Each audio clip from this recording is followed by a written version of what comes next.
All right, hello and welcome back to Delgado Adult Ed's ESL Level 3-4. This week's topic is at school. So we're going to talk about what you have done in the past, and we're going to talk about how we can share information with one another this week. So let's start by sharing some information. So this is the progression of school in the United States, because I know it can be a little bit confusing.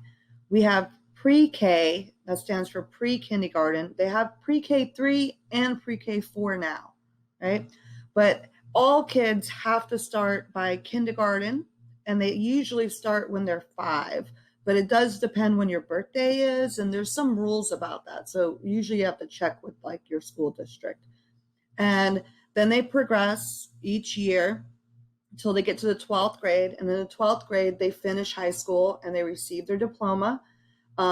We call 9th graders freshmen, 10th graders sophomores, 11th graders juniors, and 12th graders seniors, right?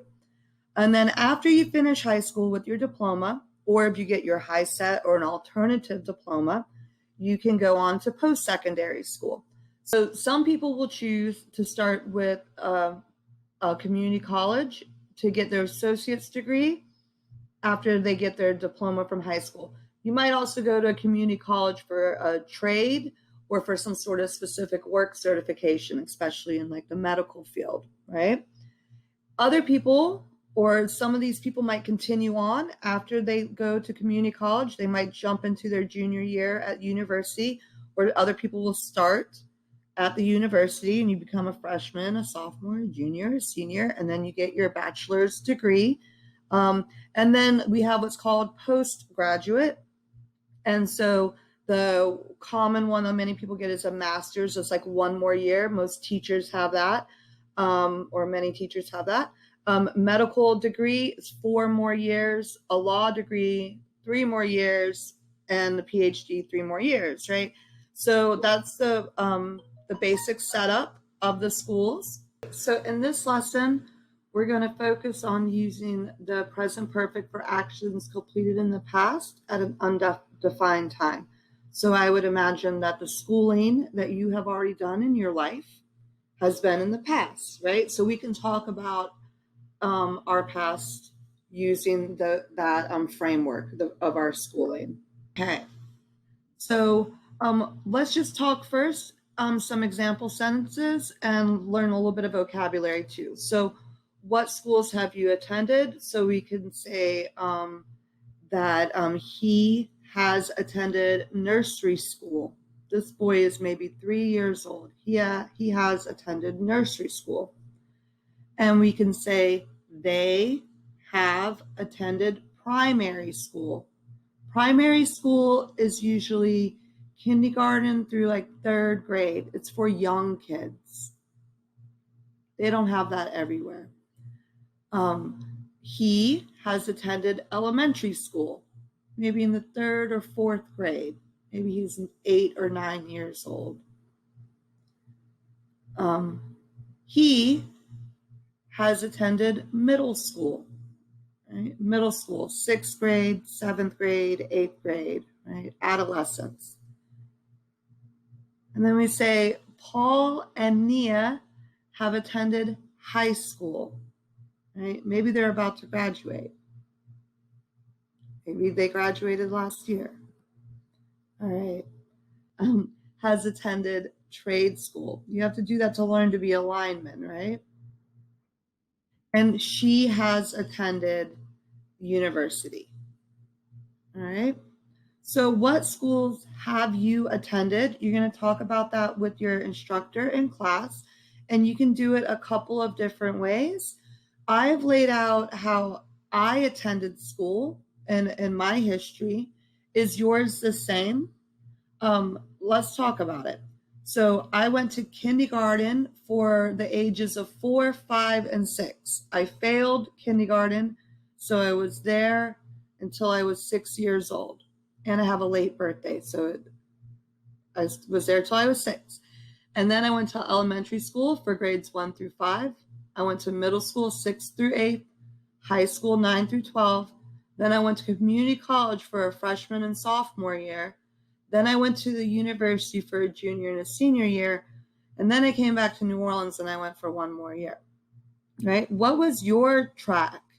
What was your school path?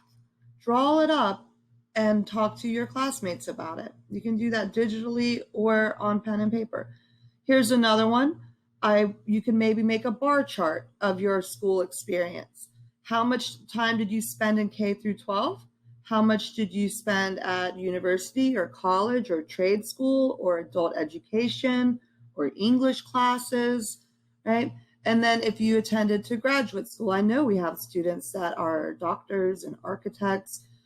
Tell us about that, right? And then you could perhaps make a pie chart of where your schooling experience has come from, which I think could be very interesting knowing the background of our students. So I personally had the majority of my education in the United States, but I was in England for a tiny bit of it. So I tried to show that in my pie chart. What could you show in a pie chart about yourself? And if you're more of the writing type, you could also just write a paragraph about yourself. And I have put in an example paragraph here. I will let you read that for yourself. And I've left this blank as to not contaminate your thoughts. How many schools have you received instruction in, right? Just think about that. It's probably a long history. Okay, let's take a break. Talk amongst yourselves, do this little bit of work, and share with your classmates. All right, thanks. Be right back after intermission.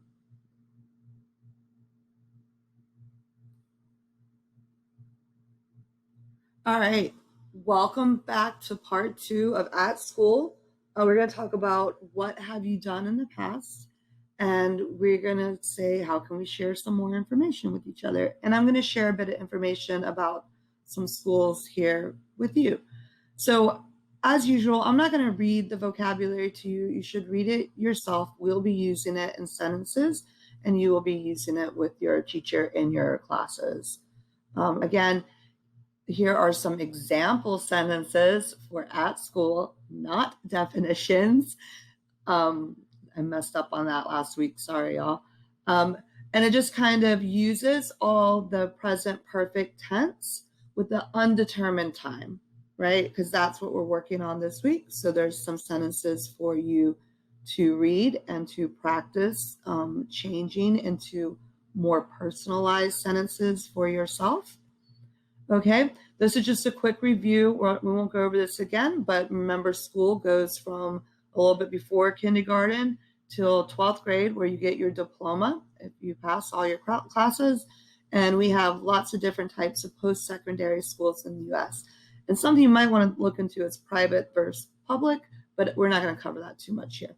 All right, so I hope you enjoyed this conversation that you had with your instructors about your path to or from school. And right now, we're just going to look at some photos and some facts that we have gathered to use the information as a foundation for conversation with your teacher and classmates. And we're going to try to use the present perfect tense. And we're going to add in one additional thing is either the term recently or lately, right? So recently is used for something that has already happened, and lately is for an ongoing event, right?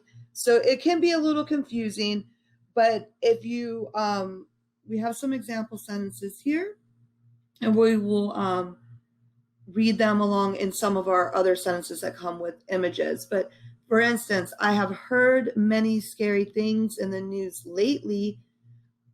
It's still happening, right? I can expect that tomorrow I will hear more scary things in the news, right? But she has arranged, or I have arranged flowers recently. That's a completed action, right? I do that and then it's done, right? So it matters the context of the topic that you're talking about, so it can be tricky. Okay, so we're going to look at a bunch of different jobs that you can get licensed for in the state of Louisiana. As usual, we're not going to read them all here on the slides. We're going to give you time to read them yourselves. And then there's images that follow them that have example sentences. But the goal is to use the information and your own personal knowledge to apply it to the image to create your own sentences. So we have one, the first entry is about a private investigator. Then you have this cool image. Think of your own sentences. You have information about becoming a barber in the state of Louisiana, right? Then you have an image of a barber. What could we say about him? What can we say about the man sitting in the chair? Then what about being a doctor, right? These are the things you have to do to become a doctor, right? What about this image? What has happened to the spine? What has happened to what has the doctor done, right? What sentences can you come up with? What if you want to be a fashion designer? These are the steps: associate's degree or bachelor's degree, right? Oh, I didn't animate that one. We'll read that one. The designer has drawn this dress with short sleeves. That's one example sentence you could have, right? But what else has this designer done, right? We have one in here about being a documentary filmmaker. Right? Maybe that's something you're interested in, right? What about this guy? What's he done? What can you say? All right. What if you want to be a jockey? You have to fill out an application to be a jockey, right? What can we say here? What about the horses? What about the people? What if you want to be a florist? Did you know that in Louisiana, horticultural professions are regulated? You need a license for all sorts of things, right? What's she done? All right. So with your classmates, we have all of these different topics and pictures to look at and to say, well, what has or have happened in the picture? And here are just some regular present tense verbs that you can use the past participle of to create your own sentences in these very basic sentence frames, paying attention to your helping verbs, has or have. So those are our goals for today. Thank you. Enjoy your class and your conversation, and we'll see you next time.